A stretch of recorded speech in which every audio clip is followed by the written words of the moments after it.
मैं फिर से नया टॉपिक आप लोगों के लिए लेकर आया हूँ। आज हम लोग बात करेंगे वर्ग 5 में जो 2022 में जो एग्ज़ाम निकली है कंपटीशन, उसका जो सिलेबस पैटर्न है, क्या पैटर्न रहेगा, क्या क्या टॉपिक्स आएंगे, ये सब चीज़ें हम लोग डिस्कस करने वाले हैं। बहुत इंपॉर्टेंट चीज़ है, आप बिना स्किप किए पूरे वीडियो देखिए, मैं आपको पूरी चीज़ों को एक्सप्लेन करूंगा। देखो, जो वर्ग 5 में आपको जो एग्जाम में जो पैटर्न रहेगा, उसमें ओवरऑल आपका 100 नंबर का पेपर आने वाला है, ठीक है। अब इस 100 नंबर के पेपर में आपको जो 75 नंबर आपसे जो BMLT DMLT से रिलेटेड सब कुछ पूछे जाएंगे, बाकी का 25% में आपको क्या आएगा, बाकी 25% में आपको नंबर में जनरल नॉलेज, हिंदी, इंग्लिश, ये सब चीज़ें इसमें पूछी जाएगी, ठीक है। तो देखो, जनरल नॉलेज के लिए मैं आपको बता दूंगा, लिंक वगैरह मैं डिस्क्रिप्शन में डाल दूंगा।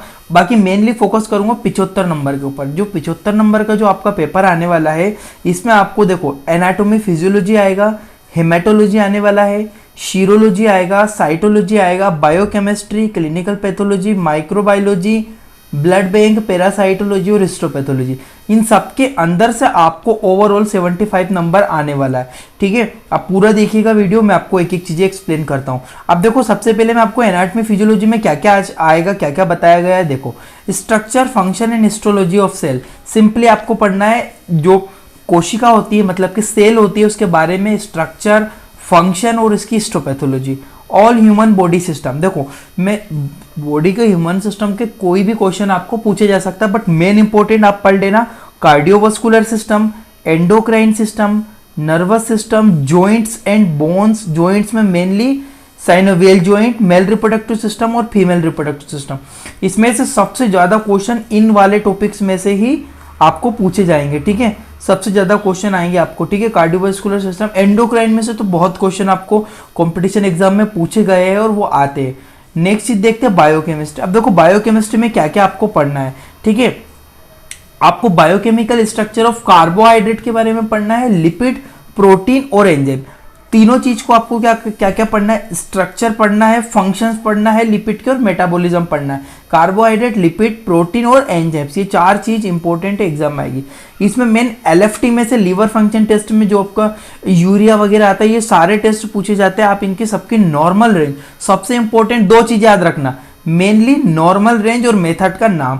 आपको हमेशा कंपटीशन वर्ग 5 की एग्जाम में हमेशा पूछा गया है कि कौन सी मेथड से कौन सा टेस्ट लगाएंगे, प्रोटीन की कौन सी मेथड होती है, प्रोटीन की नॉर्मल रेंज क्या है, ग्लूकोज वगैरह, ये सब चीजें आपको नॉर्मल रेंज ही पूछी जाएगी। बॉडी में फास्टिंग की क्या रेट होती है, ये बिल्कुल बेसिक क्वेश्चन आपको एग्जाम में आते हैं इसमें, ठीक है। तो लीवर फंक्शन टेस्ट पढ़ना है, as it is kidney function test KFT में भी आपको पूरा पढ़ना है, ठीक है। क्रेटिनिन टेस्ट क्या होता है, क्रेटिनिन क्लियरेंस टेस्ट क्या होता है, ये KFT आपको पूरा ओवरऑल पढ़ना है। Lipid profile test, cardiac profile test, ये इंपॉर्टेंट टॉपिक है। आपको इससे बाहर बायोकेमिस्ट्री में कभी भी कुछ नहीं जाता। आप केवल ये चीजें पढ़ लोगे, आपको 100% कवर हो जाएंगे। अब देखो, ब्लड बैंक में आपको क्या क्या टॉपिक आएंगे, ब्लड ग्रुप्स की मेथड आएंगी। देखो, ब्लड ग्रुप की दोनों मेथड पढ़ लेना, स्लाइड मेथड, ट्यूब मेथड।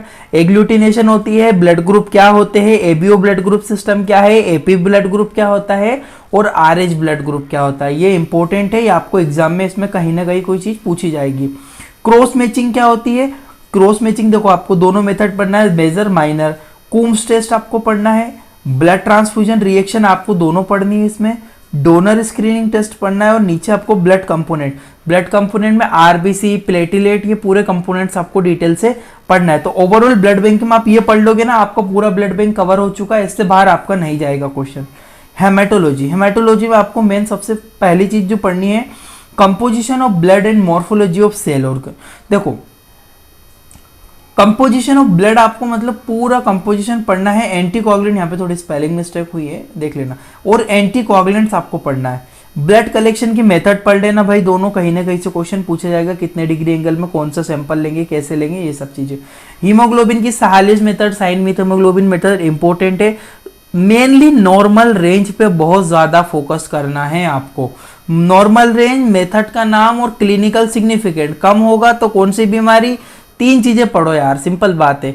कम होगा तो कौन सी बीमारी, बढ़ेगा तो कौन सी बीमारी, नॉर्मल रेंज क्या होती है, कब बढ़ जाता है, कब कम हो जाता है, दैट्स इट, खत्म।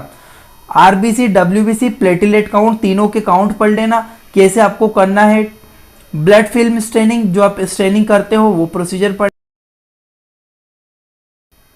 एनीमिया ल्यूकेमिया से बहुत क्वेश्चन पूछे जाते हैं यार भाई, आपको एनीमिया ल्यूकेमिया पढ़ना है, ESR PCV पढ़ना है, आपको रेटिकुलोसाइट काउंट पढ़ना है, L E cell test, sickling test जो होता है, एक होता है ऑस्मोटिक फर्जिलिटी टेस्ट। ये कुछ इंपॉर्टेंट टॉपिक आपका हेमेटोलॉजी में से जो मैंने बता दिया है।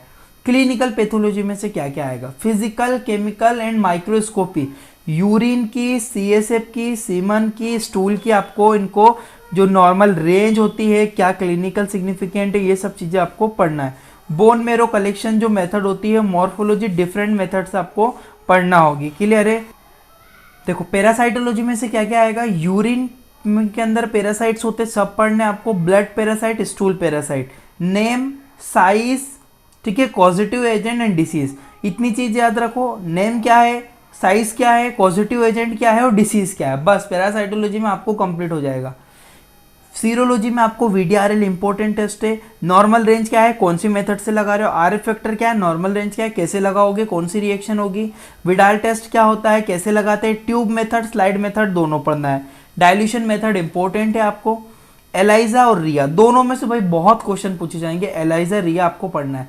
डिफरेंट एंटीबॉडी रिएक्शन टेस्ट, ठीक है, एलाइजा, रिया, एग्लूटिनेशन, ठीक है, फ्लोक्यूलेशन, इसमें एक इंपॉर्टेंट सिस्टम होता है कॉम्प्लीमेंट सिस्टम, वो भी आपको थोड़ा सा पढ़कर जाना है। माइक्रोबायोलॉजी, माइक्रोबायोलॉजी में बैक्टीरिया पढ़ने हैं भाई, क्लासिफिकेशन और morphology, culture and isolation of bacteria पढ़ना है।